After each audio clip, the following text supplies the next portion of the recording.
محترم ناظرین، السلام علیکم۔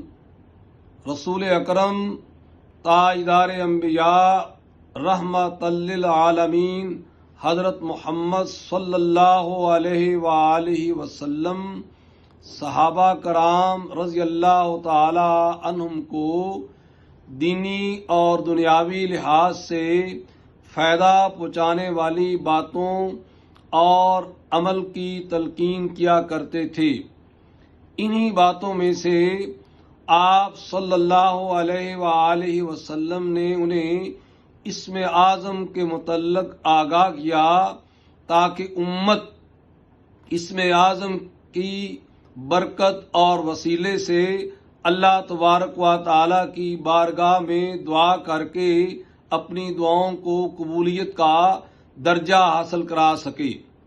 چنانچہ حضرت اسماء بنت یزید انصاریہ رضی اللہ تعالی عنہا بیان کرتی ہیں۔ اس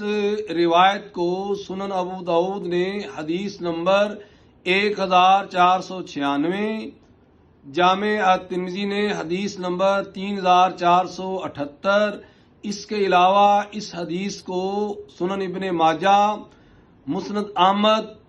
اور مشکات المصابیح میں بھی بیان کیا گیا ہے۔ وہ بیان کرتی ہیں کہ آقا علیہ الصلوۃ والسلام نے ارشاد فرمایا کہ اسم اعظم ان دو آیات میں ہے، یعنی سورہ البقرہ کی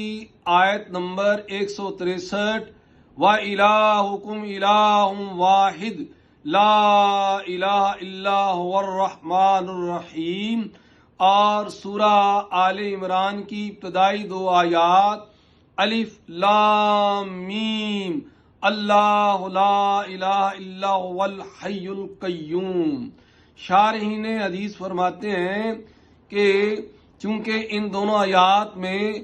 لا الہ الا ہو مشترک ہے اور یہی اسم اعظم ہے، بعض اہل کشف